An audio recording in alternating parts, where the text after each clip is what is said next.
Good afternoon, everybody. My name is David Nabarro, and I work for United Nations Secretary General Ban Ki-moon as his Special Representative for Food Security and Nutrition. I'm here to spend a few moments talking with you about increasing efforts by international organisations to widen our understanding of food security by linking it to other issues, including land and other natural resources.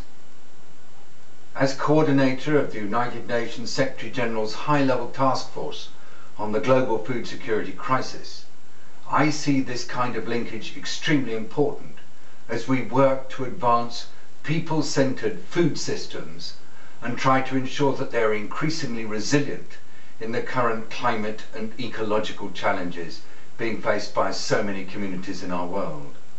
I'd like to start by apologising for not being able to be with you today due to a major fixture clash. But in debates such as today's, I believe that important issues are being discussed as you seek sustainable solutions to food and land insecurity.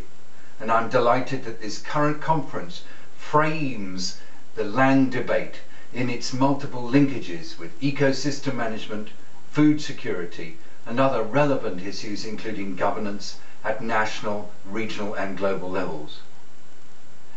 In this presentation, I start by focusing on how the international system, particularly the United Nations agencies and the international financial institutions, have been working together to contribute to a wider international movement on food and nutrition security. Ours is a comprehensive and long-term approach with a particular focus on sustainable access to food for the billion people in our world who are suffering from poverty and hunger.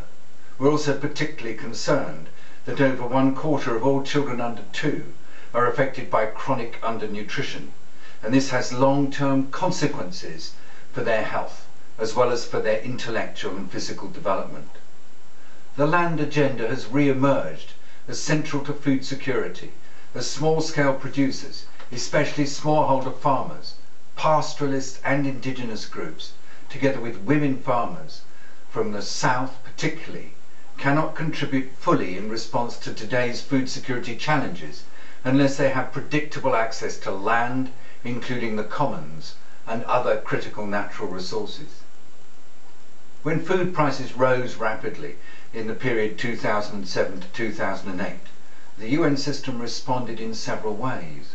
One was the creation of the high-level task force, with 22 agencies joining hands to produce a concerted response to the challenges of increasingly dysfunctional food systems. The comprehensive framework for action established at that time helped us to establish a common position among ourselves, and also when we reached out to debate with other stakeholders, whether they were national governments, farmers' organisations, non-governmental groups, regional bodies, development partners, private sector food businesses and research organisations. The comprehensive framework proposes twin tracks based on a menu of policy responses to immediate needs as well as long-term action for food security. And multi-stakeholder partnerships are the key to devise and deliver such policies. In 2010, this comprehensive framework for action was updated, and many stakeholders, including the member organisations of the International Land Coalition, came together to take stock with the intense dialogue that was underway and the context in which food security was being addressed and rapidly evolving was at that time. Your serious engagement, for which I reiterate my gratitude, contributed to better emphasis on critical aspects within the wider food security debate. These included gender equity, the role of women farmers, climate change and ecosystem management, land issues, environmental sustainability, agroecology, the challenge of decent work, particularly for agro-sector labourers, and the human rights dimension of food and nutrition action. Indeed, it was in the updated comprehensive framework for action that we gave much more prominence to the nutrition dimension of food security. Now, what have we learnt since 2008 that is relevant to your conference today here in Tirana? First of all, there is an overarching need for reinvestment in agriculture and food security by putting small-scale food producers, farmers, fisherfolk, pastoralists and forest users, and above all women, and their organisations at the centre of food security policies and actions at all levels. The concerns of these different groups, including access to land and tenure of water, need to be understood and outlined in policy making. The organisations that represent them and the traditional institutions to which they belong need to be strengthened so that they can be serving as part of the solution and reinforce the contribution of local communities to long-term development and growth. Secondly, states have primary responsibility for ensuring food and nutrition security. They are in the driving seat in development of inclusive policies and programs, but they also need to be ensuring that a multiplicity of actors are there because they've all got key roles to play. And so a political commitment by governments towards inclusive and participatory processes will sustain country-led actions for food security. And we've learnt that a whole-of-government approach backed by coherent, well-coordinated and multi-sectoral policies, also including evidence-based strategies, is at the backbone of effective and efficient programs and actions for warding off hunger.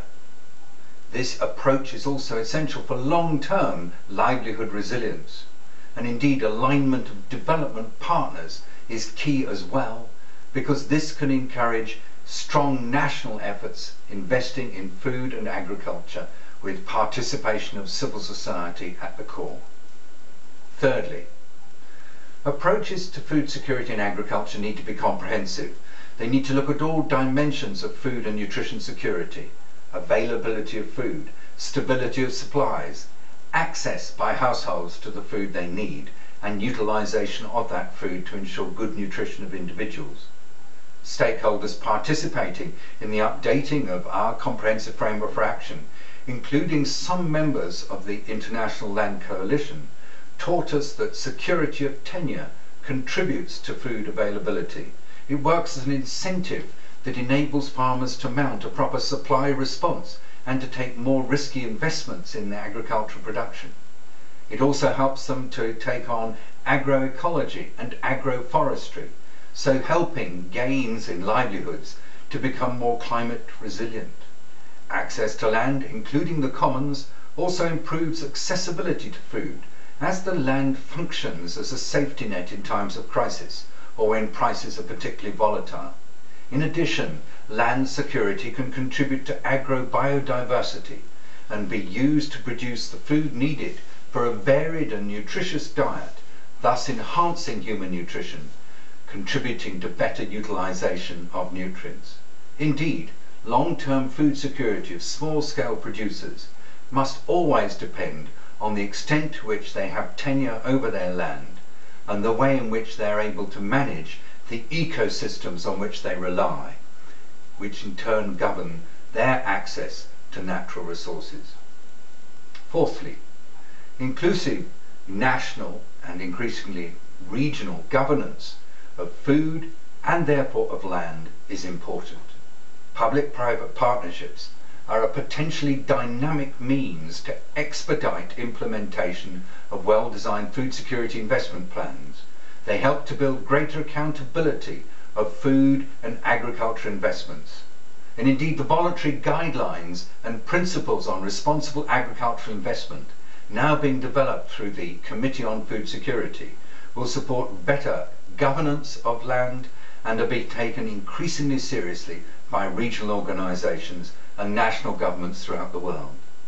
Fifth, platforms for mobilising and coordinating political commitment and support on people-centred comprehensive approaches to land, agriculture and food security issues are extremely important. And they're valuable at national, regional and global level. Most of the linkages that I describe are increasingly being recognised, and that's why multi-stakeholder, multi-sectoral platforms are key to securing results in ways that engage a variety of different actors. So multi-level and multi-stakeholder networks, such as the International Land Coalition, can support the development of these platforms and so the mainstreaming of issues such as land tenure into effective policy development. Let me now finish with a few words about what we're doing in the high-level task force, particularly with the updated comprehensive framework for action.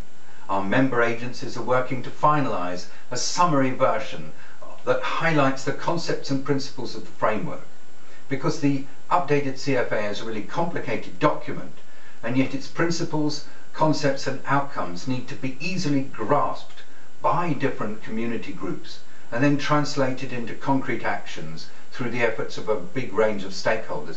We think that by increasing understanding of these concepts and principles, we'll make it easier for stakeholders to take on this kind of work. And we hope that the Land Coalition and other similar organisations will help to disseminate the contents of the updated CFA more widely.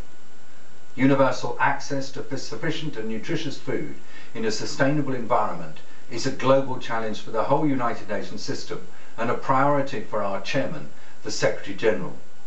I look forward to hearing the results of your discussions as you further explore and then frame some of the linkages in which we are focusing in our food security work. One of my staff members is with you in Tirana, and I hope that this can be an opportunity for further discussion on such relevant issues with the high-level task force coordination team. And I thank you for your attention, and I wish you all a fruitful assembly. Good day.